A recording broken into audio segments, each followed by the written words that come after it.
नमस्कार, आपण पाहताय न्यूज 18 लोकमत. आपल्या सगळ्यांचं स्वागत. मी मिलिंद भागवत आणि या बुलेटिनमध्ये आपण दोन महत्त्वाच्या गोष्टींचा आढावा घेणार आहोत. एक, यंदा आजपासून शाळा सुरू होत आहेत. अनेक शाळांच्या विद्यार्थ्यांनी काल टाळ्या वाजवल्या, उड्या मारल्या आणि म्हटलं की शाळा सुरू होते. पण आणि हा पणच महत्त्वाचा आहे, कारण शाळा कशा सुरू होणार याबद्दल मात्र अस्पष्टता आहे. शाळा सुरू करण्याच्या संदर्भातलं परिपत्रक जारी करण्यात आलं. विदर्भात 28 जूनपासून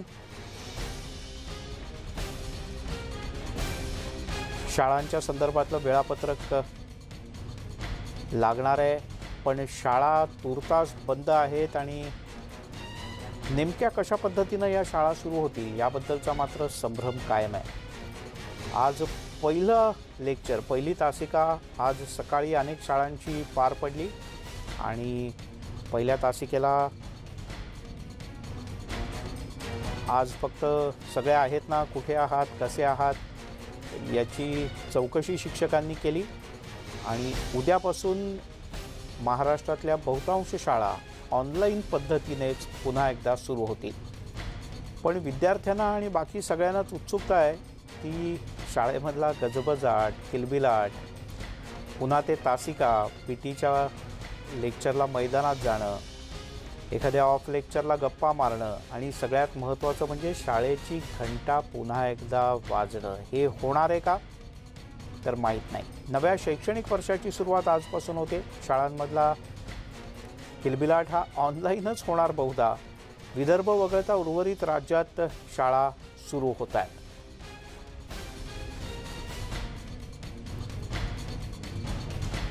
आणि आपण अधिक जाणून घेऊयात.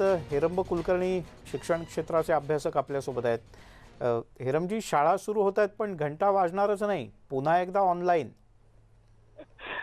ही खरं तर धोक्याची घंटा आहे असं मी म्हणेल. याचं कारण असं की हे सलग दुसरं वर्ष आज आपल्या हातातून जात आहे. म्हणजे मागच्या वर्षीचा मार्च मधल्या परीक्षा झाल्या नाहीत, मागचं संपूर्ण शैक्षणिक वर्ष गेलं आणि हे शैक्षणिक वर्ष गेलं. आणि याची गंमत म्हणजे मागच्या वर्षी ज्या मुलांनी पहिलीमध्ये ऍडमिशन घेतली त्यांनी ती शाळाही बघितलेली नाही, ती तशीच आता दुसरीमध्ये गेली. ज्या मुलांनी 5वी मध्ये मागच्या वर्षी प्रवेश घेतला त्यांनी ते हायस्कूल पण बघितलेलं नाही आणि ते 6वी मध्ये गेलेत.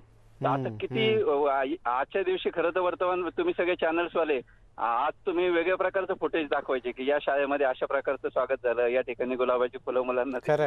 आणि पहिल्या दिवशी पाठ्यपुस्तकं वाटणारं महाराष्ट्र हे राज्य होतं की प्रत्येक वेळी मुलाला पहिल्या दिवशी आम्ही पाठ्यपुस्तकं देत होतो. तर हे अत्यंत वेदनादायक आहे आणि मुलांच्या या सगळ्या मनावर याचा काय परिणाम होत असतील हे तर आपण कॅल्क्युलेट पण करू शकत नाही. की गेले 1.5 वर्ष ते घरी आहेत, त्यांना मोबाईल किंवा या सगळ्या गोष्टींची ते ऍडिक्शन झालेले. आणि शाळेचा एक दुसरा हेतू असतो की एक समाज जीवनाची सवय व्हावी, हे शाळेचा महत्वाचा हेतू असतो.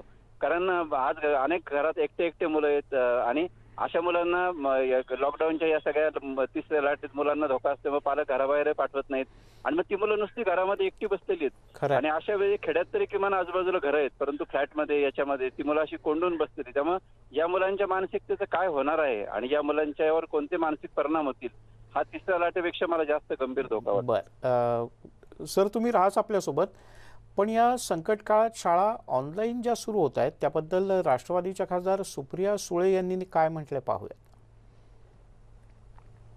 शिक्षणाबद्दल काळजी वाटतेच आणि शिक्षणात खूप बदल होतात आणि हे pandemic has been a big changer. आणि त्याच्यामुळे बरीचशी मुलं म्हणजे एक देशामध्ये सातत्याने मी पार्लमेंटमध्ये बोलत आले की एक मोठा डिजिटल डिवाइड या देशात होतोय प्रत्येक गोष्टीचा. आणि तो असाच जर राहिला तर 1 वर्ष तरी आपण म्हणलं सहन करू, पण आता 1 वर्षाच्या पुढे झालेलं आहे आणि खूप मुलांचं नुकसान होतं. मुलं अंडर कॉन्फिडंट होऊ शकतात आणि हा डिजिटल डिवाइड कुणाच्यासाठी म्हणजे जगामध्ये होतंय का, आपल्या देशात किंवा राज्यात किंवा आपल्या जिल्ह्यात होतोय असं नाही. त्यामुळे त्याला खूप सिरियसली आपण सगळ्यांनी घेतला पाहिजे. आणि या संदर्भात आपण बोलणार आहोत विविध जणांशी. प्रामुख्यानं हेरंब कुलकर्णी सर आपल्यासोबत आहेत, पण विजय देसाई आपले प्रतिनिधी आपल्यासोबत जोडले गेलेत. विजय, शाळा तर बंदच राहणार, कसं होणार मुलांचं? पालकांना ते शाळेत सोडायला जाणं, पावसातलं भिजणं, या सगळ्याची मजा अनुभवताच नाही येणार. मिलिंद सर, खरं तर ही शाळा जरी सुरू झाली असली तर ऑनलाईन मध्ये अनेक प्रॉब्लेम्स येतात. नेटवर्क नसतं, तसंच अनेक समस्या होतात. शाळेची पुस्तकं मिळत नाही. मी आता आलोय राजीव गांधी विद्यालयात. मी आपण दाखवतो की मी आता त्यांचं जे कॉम्प्युटर रूम आहे त्या ठिकाणी त्यांच्या मुलांशी संवाद साधला जातो. आपण पाहू शकता ह्या ज्या शिक्षिका आहेत त्यांचा आता मुलांशी संवाद सुरू आहे आणि मुलांना हे ऑनलाईनच्या माध्यमातून सध्या शिकवलं जात आहे. आपण पाहू शकता की या ठिकाणी शिक्षिका या आपल्या मुलांशी संवाद साधत आहेत. 11चा टाइम आहे. हे प्रत्येक शिक्षक जे आहेत आपापल्या मुलांना शिकवत असतात आणि ह्याच्यामध्ये काय समस्या निर्माण होतं आपल्यासोबत या ठिकाणीच्या ज्या प्रिन्सिपल आहेत त्यांच्याकडून आपण जाणून घेऊया की नेमकं त्यांची काय अडचण आहे. सांगा मॅडम. शिक्षकांना ऍक्च्युली 100% अटेंडन्स सांगितलंय, पण आमचे टीचर जे ट्रेनमध्ये येतात त्यांना काही परमिशन दिलीच नाहीये. मग ते कसं येणार? 100% अटेंडन्स पॉसिबल नाहीये. आणि इथे येऊन पण कसं ते struggling to take the attendance and all and conduct the meeting and all. पण आम्ही आमचं सगळं 100% देतोय. कसं मुलांचं कसं काय त्यांचं काय भविष्यामध्ये काय त्यांना काही प्रॉब्लेम्स येऊ नये म्हणून आम्ही सगळे एफर्ट्स घेतोय. पण गव्हर्नमेंटनी पण परमिशन द्यायला पाहिजे की त्यांना ट्रेनमध्ये येऊन म्हणजे त्यांना लेक्चर काही मिस आउट नाही झालं पाहिजे. शिक्षकांसाठी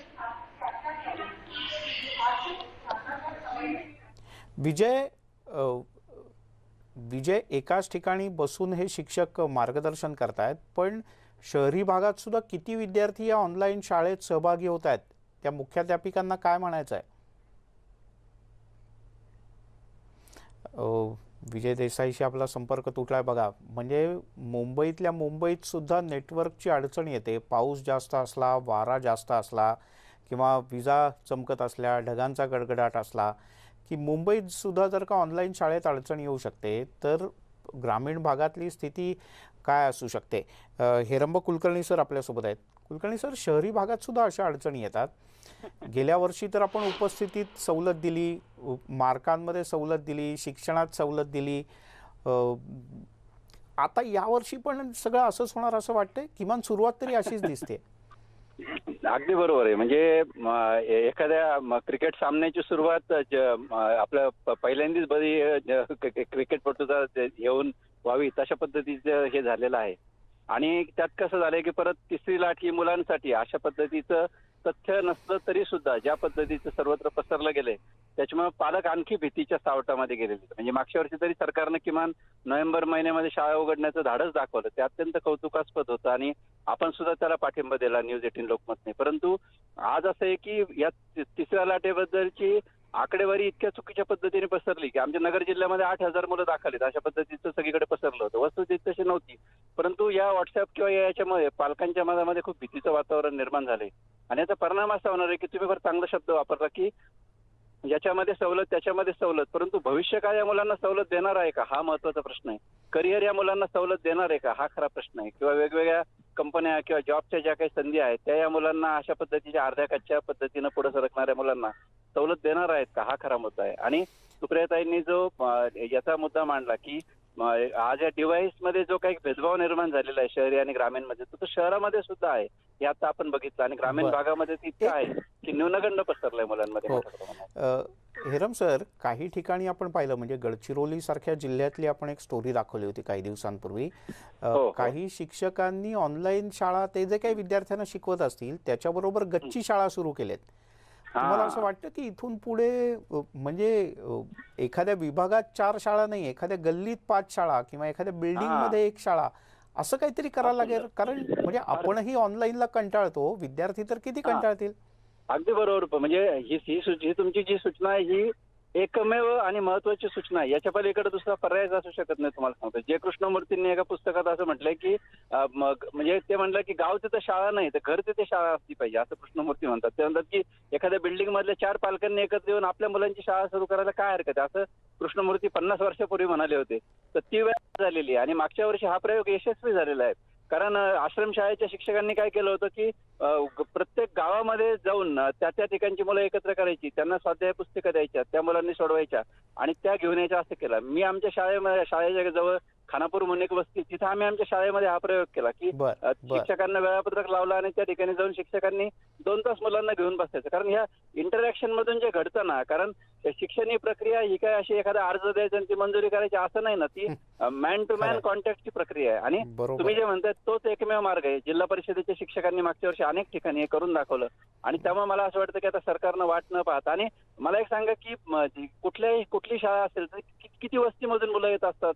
आज जिल्हा परिषदेची शाळा 1 किलोमीटर अंतरामध्ये महाराष्ट्रातल्या प्रत्येक, म्हणजे 1 किलोमीटर मध्येच तुमची मुलं आहेत. हायस्कूल बरोबर. 3 किलोमीटर मध्ये, 3 किलोमीटर मध्ये, आणि वस्त्या सुद्धा फिक्स असतात ना की ही वस्ती खरंय, ती वस्ती, आणि खरंय. प्रत्येक वस्तीमधली मुलं तरी किती असतात, 10 किंवा 15 मुलं. त्यामुळे तर मला असं असा वाटतं की प्रयत्न हाच सुरू कुठे असेल तर आपण तो निश्चित लोकांपर्यंत पोहोचवू आणि शिक्षकांनी किंवा शिक्षण विभागानं सुद्धा अशा प्रकारचा विचार करून तो बघायला अनेक काही ठिकाणी आहे हरकत सर. नाही. मुरबाड मध्ये झालेला आहे, कोल्हापूरमध्ये एक संस्था, अनेक संस्थांनी तो केला आणि जिल्हा परिषदच्या शिक्षकांनी तर मोठ्या प्रमाणावर तो केला. त्यामुळे त्याचा आता ते जे छोटे छोटे प्रयोग झाले त्याची आता पायवाट यावर्षी बनवण्याची गरज आहे. हेरम सर, खूप खूप धन्यवाद. तुम्ही न्यूज 18 लोकमतशी सविस्तर बोललात याबद्दल. आणि विजय देसाई आपले प्रतिनिधी आपल्यासोबत आहेतच, याशिवाय जयश्री देशपांडे आपल्यासोबत जोडले गेलेत, पालक संघटनेच्या अध्यक्ष आहेत पुण्यातल्या. जयश्रीताई, स्वागत आहे आपलं न्यूज 18 लोकमतमध्ये. काय वाटतं यावेळेला शाळा औपचारिक भरतील असं पहिल्या तासिकेला तरी वाटत नाहीये? अजिबातच नाही. खरं तर शिक्षणाचा गोंधळ आणि बट्ट्याबोळ आपण जे नेहमी गेले वर्षभर आपण सगळे मिळून म्हणत आलोय, त्याचं आज परत एकदा उदाहरण आपल्याला सगळ्यांना दिसतंय. खरं तर गेल्या वर्षात काय काय गोंधळ झाले हे आपल्या माध्यमांमधनं सगळ्यांना वारंवार समजले आणि या सगळ्यांमध्ये जो सफरर होता विद्यार्थी, तो आज परत एका वेगळ्या विषयातला सफरर आहे. आज आपण बऱ्याच काही खाजगी शाळा सुरू झालेल्या आहेत, परंतु आपलं जे भिजत घोंगडाचा जो विषय आहे आमचा फीसचा, तो फीसचा विषय अजूनही सुरू झालेला नाहीये. त्याशिवाय मला कंटिन्युअस पालकांना एकाच प्रश्नाला उत्तर द्यावं लागतंय की मॅडम गेल्या वर्षीची आर्थिक परिस्थितीच नव्हती, फीस नाही भरू शकलो, मुलांना शिक्षण मिळत नाहीये. एका मुलाने तर त्या रूम मध्ये कोंडून घेतलं की तुम्ही पहिल्यांदा जाऊन माझी फीस भरा, मग मला टीचर ऑनलाईन क्लासमध्ये इन करून देतील. म्हणजे ही अजून एक वेगळं चॅलेंज आहे. पण मला खरं आज वाईट या गोष्टीचं वाटतं की सरकार या विषयाकडे का फोकस करत नाहीये? सरकारचा नेमका फोकस आहे कुठे?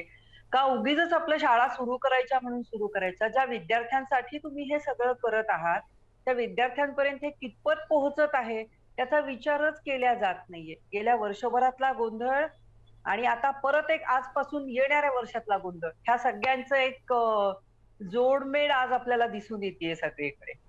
बर बर. ताई, तुम्ही राहाच आपल्यासोबत. विजय देसाई सुद्धा आहेत आपल्यासोबत. विजय, माझा आवाज पोहोचतोय?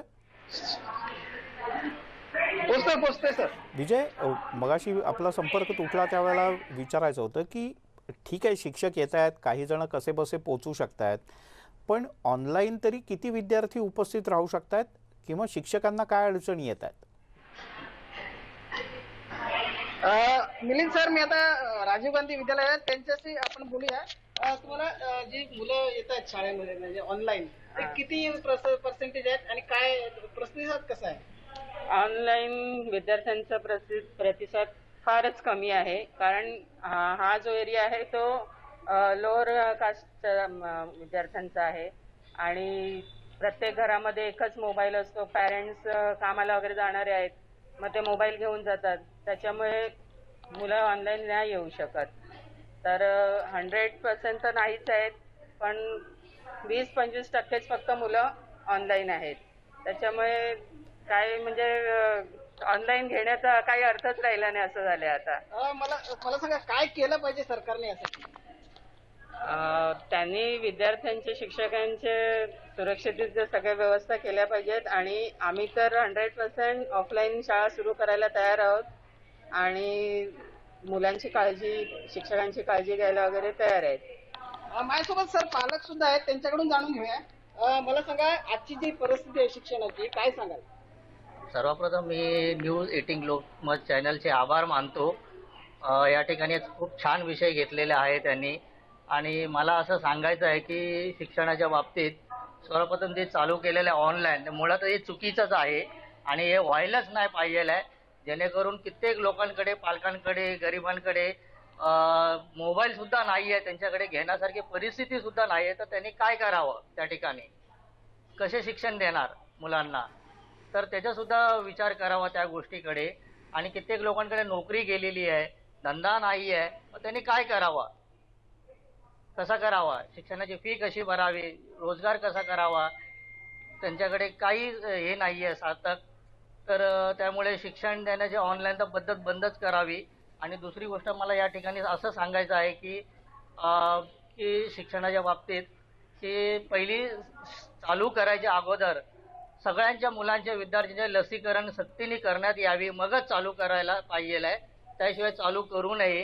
जेणेकरून आता बघतात आहे की कोरोनाचा किती दुसरा टप्पा तिसऱ्या वेगाने चालू झालेला आहे, तर खूप भयानक आहे, किती जण मरतात आहे. तरी त्यांना लसीकरण सर्वप्रथम त्यांना विद्यार्थ्यांना देण्यात यावी. या ठिकाणी मी शिक्षण मंत्री आणि प्लस राजेश टोपे आरोग्यमंत्री यांना मी विनंती करतो की त्यांनी जातीने इथे लक्ष द्यावा. आणि असं मी सांगतो की काही ठिकाणी सक्ती करण्यात येते की इथेच त्यांनी पुस्तकं घ्यावी.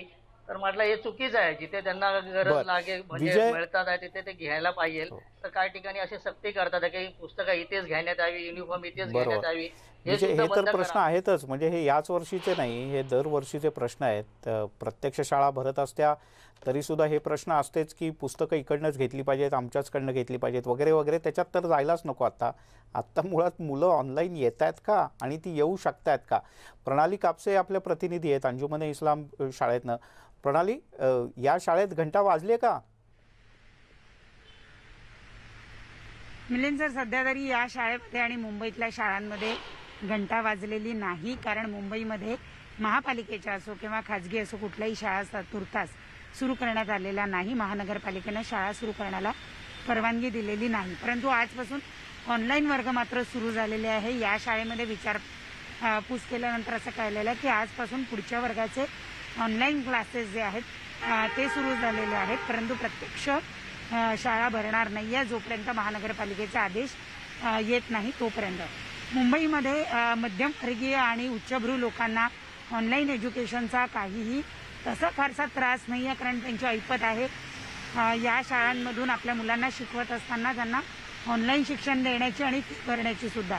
परंतु खरी अडचण आहे ती निम्न मध्यमवर्गीय आणि आर्थिकदृष्ट्या कमकुवत असलेल्या लोकांचा, ज्यांची मुलं महानगरपालिकेच्या शाळांमध्ये शिकतात किंवा ज्यांच्या घरामध्ये 2-2, 3-3 मुलं आहेत. एकाच वेळेला जर 2 मुलांचे अभ्यासक्रम सुरू असतील किंवा शाळेचे वर्ग सुरू असतील तर त्या 2 मुलांना 2 सेपरेट फोन, त्याचबरोबर 2 सेपरेट इंटरनेट हे कसं देणार आणि ते कधीपर्यंत देणार, हा पालकांचा मुंबईतल्या मूळ प्रश्न आहे. त्याचबरोबर आणखी एक महत्त्वाचा प्रश्न असा आहे की जे महानगरपालिकेच्या शाळेमध्ये शिकतात अशी जवळपास 3 लाख मुलं आहेत. या 3 लाख विद्यार्थ्यांपैकी किती विद्यार्थ्यांकडे स्वतःचे फोन असतील किंवा इंटरनेट सुविधा त्यांना उपलब्ध होऊ शकेल हा प्रश्नच आहे. अनेक मुलं 8वी, 9वी, 10व्या वर्गात सुद्धा आहे. या मुलांच्या शिक्षणाचं काय हा मुळात प्रश्न आहे, ज्यावर मुंबई महानगरपालिकेला अजून तोडगा काढता आलेला नाही. एकीकडे मुंबईतल्या शाळा बंद आहेत आणि दुसरीकडे ऑनलाईन एज्युकेशन निम्नवर्गीय किंवा आर्थिकदृष्ट्या कमकुवत असलेल्या लोकांना ऑनलाईन घेणं शक्य होत नाही. त्यामुळे या वर्गातल्या शाळात शिकणाऱ्या विद्यार्थ्यांचे आणि त्यांच्या पालकांचे ऑनलाईन शिक्षणामुळे हाल होत आहेत असं आपल्याला म्हणता येईल. मिलिंद सर, प्रणाली, इथल्या शिक्षकांशी किंवा संस्थाचालकांशी तुझं बोलणं झालं का? जसं आपण विजयला मगाशी विचारलं की ऑनलाईन जोडल्या जाणाऱ्या विद्यार्थ्यांचं प्रमाण किती आहे आणि गेल्या वर्षी तर पहिल्यांदाच होतं, यावर्षी विद्यार्थ्यांचा उत्साह कसा आहे?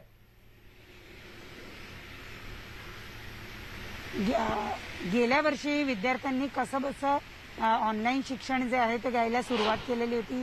सुरुवातीला अनेकांना तांत्रिक अडचणी आला, अनेकांनी त्याला सिरियसली पण घेतलं.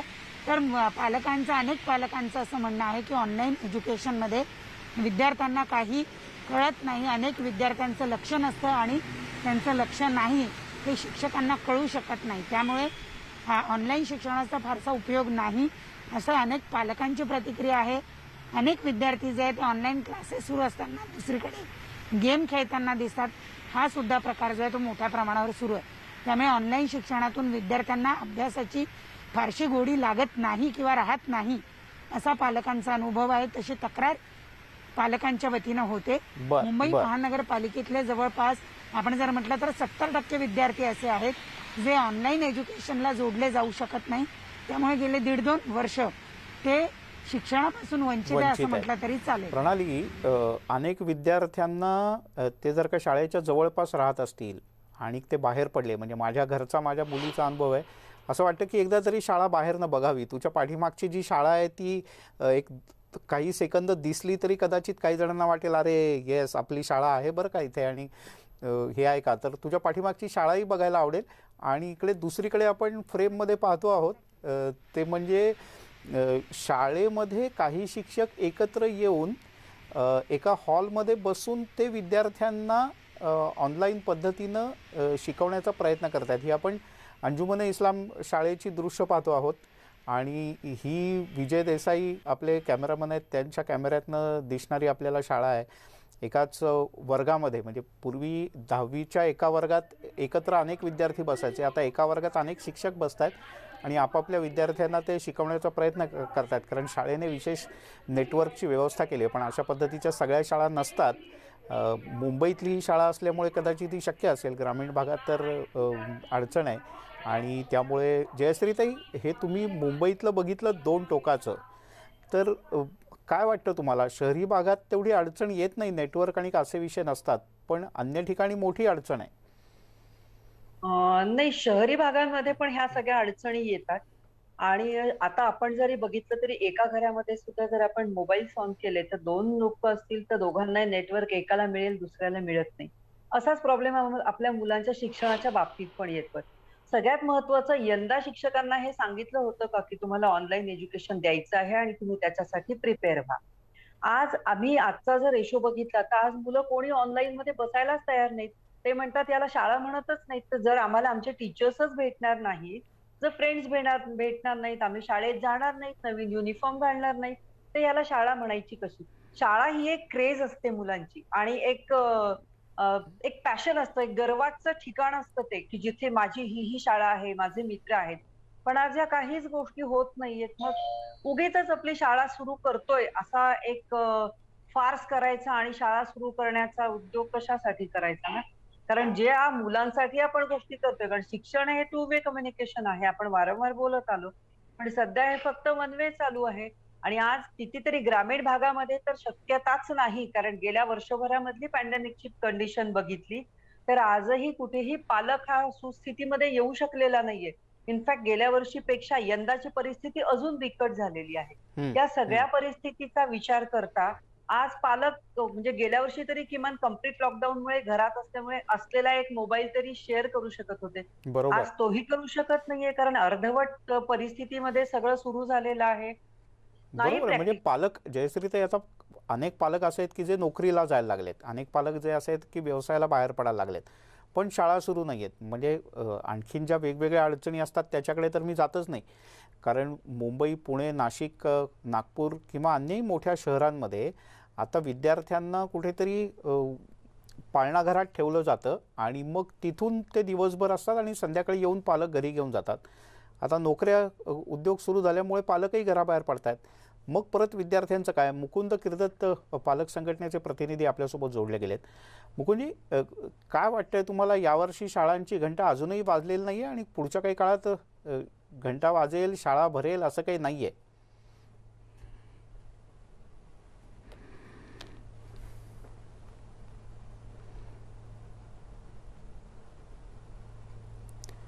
मुकुंदजी, माझा आवाज पोहोचतोय तुमच्यापर्यंत?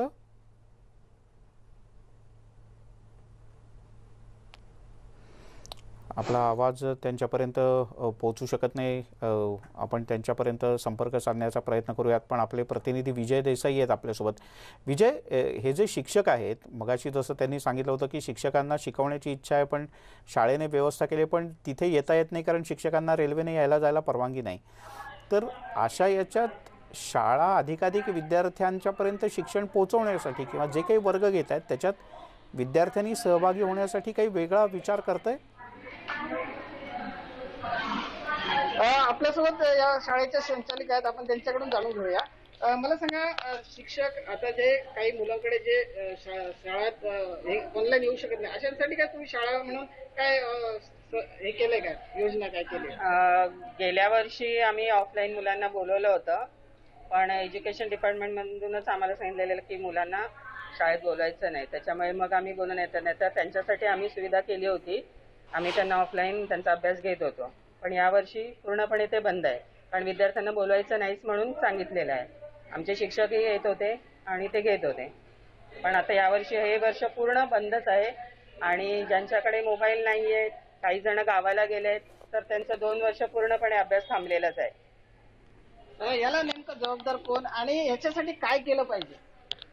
ह्याच्यासाठी आता सरकारनेच पावलं उचलून शिक्षक आणि विद्यार्थी यांचं प्रथमतः लसीकरण केलं पाहिजे आणि त्यांच्यासाठी वेगळं एक सेंटर दिलं पाहिजे. कारण आता जिथे सगळे जे चालू आहेत सेंटर लसीकरणाचे, तिथे अफाट गर्दी आहे आणि काही ठिकाणचे सेंटर तर बंदच आहेत, कारण तिथे लसी उपलब्ध नाही आहेत.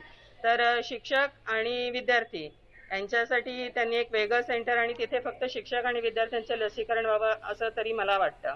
तर माझ्यासोबत एक विद्यार्थिनी आहे, आपण तिला विचारूया. मला सांग, आता ऑफलाईन शाळा बंद आहेत, ऑनलाईन सुरू आहे, काय त्रास होतो, काय तुमच्या समस्या आहेत? शिक्षकांसोबत आम्ही समोरासमोर कम्युनिकेशन करू शकत नाही आणि जेव्हा आम्हाला शिकवतात तेव्हा आमचं मध्ये मध्ये नेटवर्क जातं, त्यामुळे आम्ही त्या ग्रुपमधून लेफ्ट होतो. परत आमची जेव्हा एक्झाम होते तेव्हा कधी कधी साईट सुद्धा ओपन होत नाही नेटवर्क इश्यूमुळे, त्यामुळे ऑफलाईन घ्यावं. मिलिंद सर. बर विजय, खरंच आहे म्हणजे ह्या केवळ वन वे अडचणी नाही आहेत, या 2 वे अडचणी आहेत आणि प्रत्येक घटक हा शिकण्याचा प्रयत्न करतोय, पण अडचणींवर मात करून पुढे जाणं एवढं काही सोपं नाही. शिवनाथ दराळे सुद्धा आपल्यासोबत जोडले गेलेले आहेत राज्य शिक्षक परिषदेचे, त्यांच्याकडे जायचं आहे. पण एक छोटासा ब्रेक घेऊया, लगेचच परत येतो.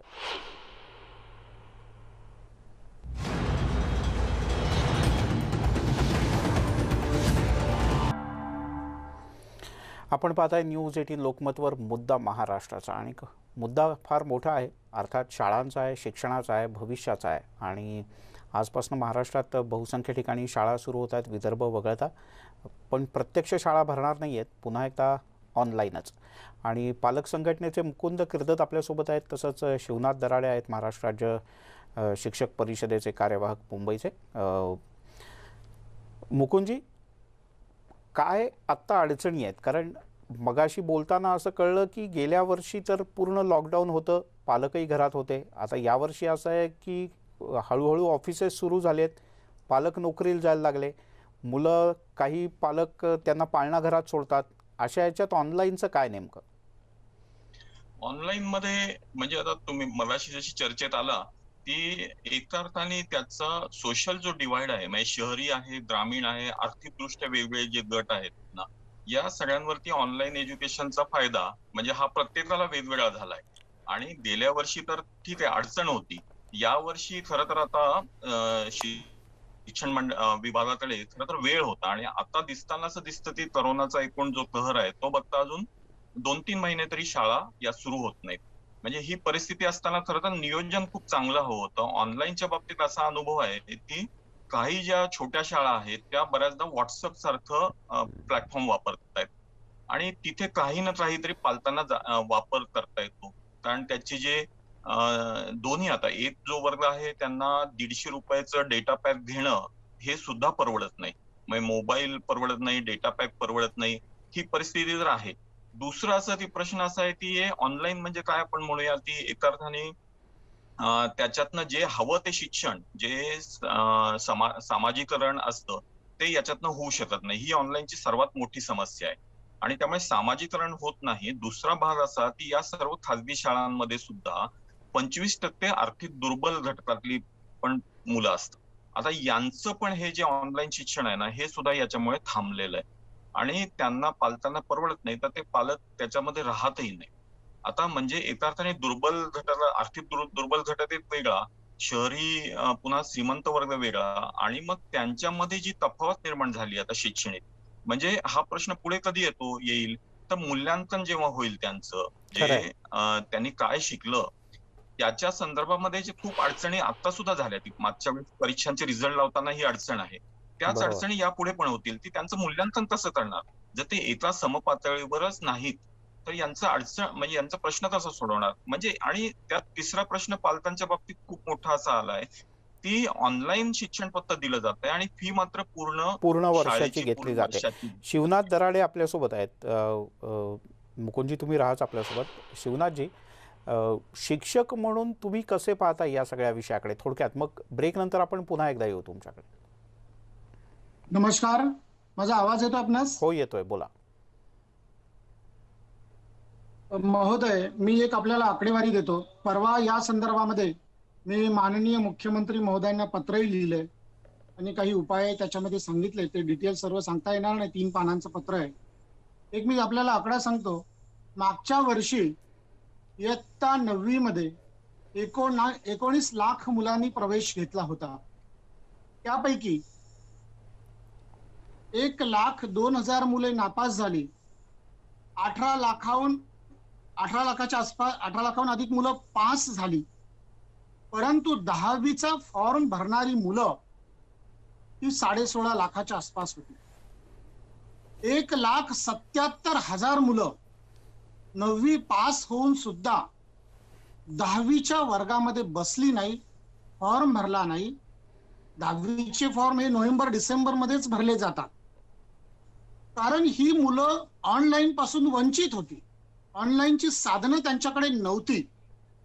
याच्यात काही टक्के वेगळी कारणं असू शकतील, पालक स्थलांतरित झाले किंवा आर्थिक चणचण असेल किंवा काय, पण बहुतांशी शिक्षकांकडून असं लक्षात आलं की मुलांकडे ऑनलाईन नव्हतं.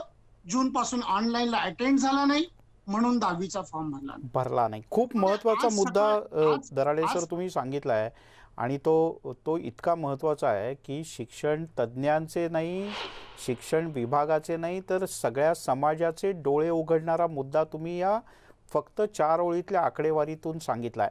आणखीनही थोडंसं बोलूयात या विषयाच्या संदर्भात, कारण यंदा सगळंच ऑनलाईन आहे. एक छोटासा ब्रेक घेऊयात.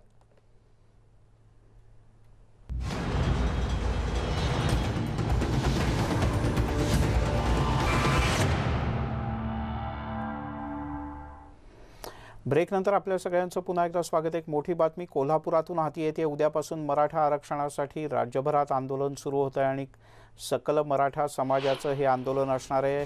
सध्या शाहू महाराजांच्या समाधीस्थळी मूक आंदोलन सुरू झालंय, तर स्वतः संभाजीराजे छत्रपती हे राज्यभरातल्या आंदोलनाच्या तयारीचा आढावा घेत आहेत.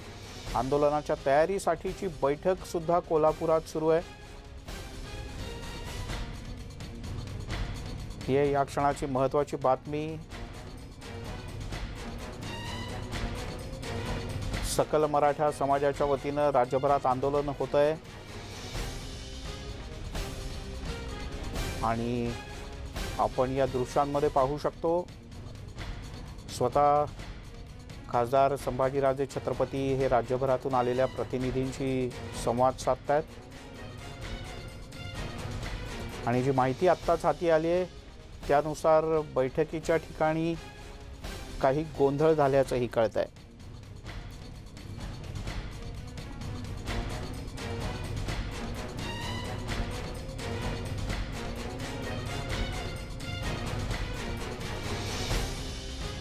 पण आज जबाबदारी आता तुमची आहे माझ्या सकट. मी जर राज्यसभेचा पेमेंट घेत असेल, मी पब्लिक सर्वंट आहे, इंग्लिशमध्ये त्याला पब्लिक सर्वंट म्हणतात, तर सगळेच आमदार असतील, सर्व खासदार असतील, त्यांना आपण उद्या बोलवले, निमंत्रित केलेले, मला पूर्ण विश्वास आहे ते सर्वजण येतील. पण आपण सुद्धा त्यांना सन्मानपूर्वक वागणूक द्यायची, कारण ते आपल्या शब्दाखातीर इथं यायला लागलेले. कोणी आपल्यापैकी त्यांना उलट सुलट प्रश्न करायचा नाही. उद्या कोणीही बोलायचं नाही. माझ्या सकट आपण सर्व मौन राखायचं. म्हणूनच आपण मुक्त आंदोलन घेतलेलं आहे. म्हणून त्यांना बोलून देत, त्यांना उलट छान मन मोकळेप्रमाणे बोलून देत.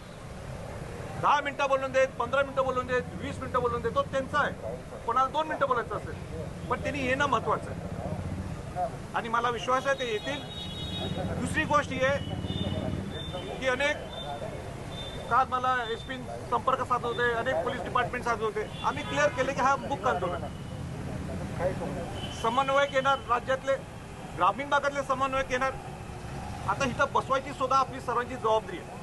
आपल्याला कुठलाही कायदा हातात घ्यायचा नाही, सोशल डिस्टन्सिंग ठेवून, अंतर ठेवू आणि आपण शांतपणाने बसू. काही गदारोळ, हा काय गदारोळ नाही का. आज ही आपला वेगळा विषय होतो, तो आपला इंटरनल विषय होतो. पण उद्या तसं होता कामा नये. उद्या उलट सगळ्यांना बसून देत, निवांत बसून देत, अंतर ठेवूया, आपण सोशल डिस्टन्सिंग ठेवू. जे कोविडचे नॉर्म्स आहेत ते आमच्याकडनं आपण सर्वजण करायला लागलोय. उदाहरण सॅनिटायझेशन असेल, त्या जागेचं सॅनिटायझेशन असेल, किंबहुना वेळ प्रसंगी आपण छत्री सुद्धा देऊ जर पाऊस आला तर. म्हणजे कुठेही अडचण, कुठेही गदारोळ दिसणार नाही. हे आपण सगळ्यांनी त्याची सावधगिरी पाळू. आणि मला पूर्ण विश्वास आहे की कोल्हापूरकरांनी नेहमी एक दिशा दिलेली आहे. पहिल्यांदा माझी स्वतःची इच्छा होती की माझा नाशिकमध्ये चांगलं संपर्क आहे, नाशिकमधून सुरुवात करू. पण नाशिक नाही, पूर्ण कोल्हापूर नाही, सॉरी पूर्ण महाराष्ट्रातल्या सगळ्या समन्वयकांनी सांगितलं नाही, पहिला मान हा कोल्हापूरकरांचा. राजश्री छत्रपती शाहू महाराजांनी पहिल्यांदा 1902ला बहुजन समाजाला जर आरक्षण देशात दिलं असेल, ते शाहू महाराजांनी दिलं. अनुसूचित जाती, जमाती, ओबीसी आणि मराठा समाजाचा समाविष्ट आहे. आणि मी सुद्धा माझा लढा काय की हे सगळे बहुजन समाजाचे लोक एका छताखाली कसे येतील. म्हणून कोल्हापूर एकमेव असं शहर आहे ज्याचं प्रेसिडेन्स, ज्याचं आदर्श आहे बाकीचे शहरं घेणार. तिथं अनेक जातीचे लोक आपल्याला सपोर्ट करायला येतात. ओबीसीतले येतात, दलित समाज येतात, मातंग समाजातले येतात. म्हणजे ही ताकद कोल्हापूरमध्ये आहे. आणि ते उद्या अनेक लोक येणार आहेत, मुस्लिम समाजात लोक येणार आहेत. म्हणून आपण जी दिशा उद्या देणार ती दिशा महाराष्ट्राला राहणार. म्हणून उद्या माझी सगळ्यांना विनंती राहणार एकच आहे, आपण सर्व माझ्यापेक्षा जास्त समाजात येतात आणि अनेक सिनियर लोक इथं बसलेले आहेत. तर माझी एवढीच विनंती राहणार आहे की आपण आपल्या येणाऱ्या लोकप्रतिनिधींना 2-3 माझी सूचना आहेत. लोकप्रतिनिधींना आपण मान सन्मान देऊ, त्यांना व्यवस्थित त्यांची बैठक व्यवस्था करू. त्यांना कोणी उलटे सुलटे प्रश्न करू नयेत. त्यांच्या मत आहेत ना, ते बोलतील ना, त्यांच्या प्रश्नांना आपल्याला प्रतिक्रिया काय द्यायची असेल तो आमचा आपला वैयक्तिक आहे, पण त्यांना बोलू देत. माझी सर्वांना ती एक विनंती राहणार आहे. दुसरा मुद्दा की आपण सोशल डिस्टन्सिंग ठेवून बसू. त्यात मी सुद्धा तुमच्याबरोबर बसणार. म्हणजे त्यात माझ्या डावीकडे कोण, उजवीकडे कोण आणि कोणाकडे कोण, त्यापेक्षा आपण व्यवस्थित सोशल डिस्टन्सिंग ठेवू. एक कोल्हापूर एक आदर्श देऊ की एक मूक आंदोलन कसं असू शकते. आणि मला पूर्ण विश्वास आहे आपण सर्वजण कराल. आणि परत एकदा मीडियाला माझी विनंती आहे की मूक आंदोलनावर तुम्ही टार्गेट करावं. नकारात्मक गोष्टी जी नकारात्मक नाही ती पॉझिटिव्ह आहे माझ्या दृष्टिकोनातून, जी आम्ही एकमेकाशी दृष्टीने केलं तो आमचा हक्क अधिकार आहे. म्हणूनच कोल्हापूरची वेगळी ओळख आहे. आम्ही आम्ही कोल्हापूर नाही तर पहिलवान होऊन उपयोग काय आमचा. आम्हाला हे समजतंय की लगेच दुसऱ्या मिनिटाला मी शांत होऊ शकतो. वैचारिक आहे, कोल्हापुरी पुरोगामी नगरी आहे, तिथं आपण विचार मांडू शकतो. आणि मला वाटतं मी सगळं भरपूर बोललोय. आणि कोणाच्या काही सूचना असतील तर आपण चांगल्या पद्धतीने आपण एक सगळेजण एकत्र आलोय. महाराष्ट्रात एक वेगळी चर्चा सुरू झालेली आहे. महाराष्ट्रात चर्चा सुरू झालेली आहे. माझी मीडियाला सुद्धा विनंती राहणार आहे की तुम्हाला आलेली संधी आहे.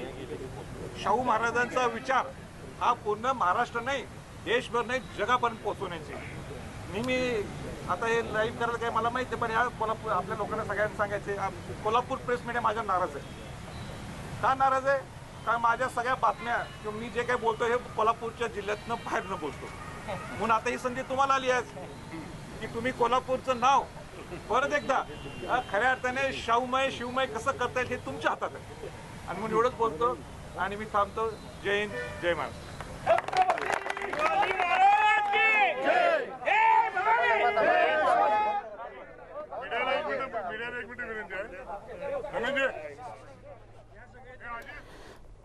तेव्हा उद्याचं जे आंदोलन होणार आहे राज्यभरातून समन्वयक येणारच आहेत, पण या व्यतिरिक्त विविध राजकीय पक्षांचे नेते येऊन आपापली भूमिका इथे मांडणं अपेक्षित आहे. या आंदोलनाच्या दृष्टीने महत्त्वाचं निवेदन खासदार छत्रपती संभाजीराजे यांनी केलं आहे. यासोबतच या बुलेटिनमध्ये इथे थांबूयात. सर्व प्रकारच्या ताज्या अपडेटसाठी पाहत राहा न्यूज 18 लोकमत.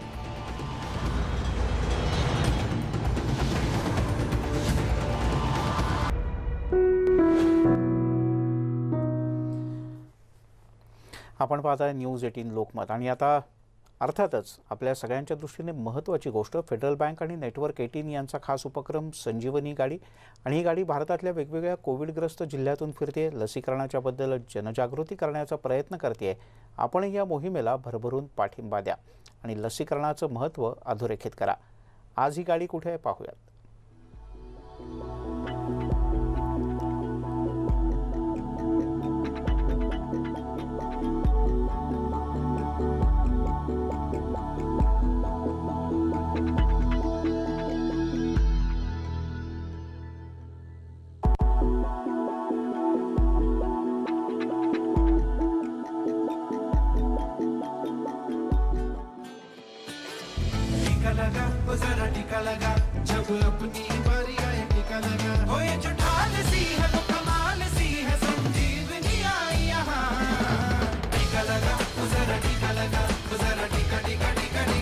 लगाया क्या?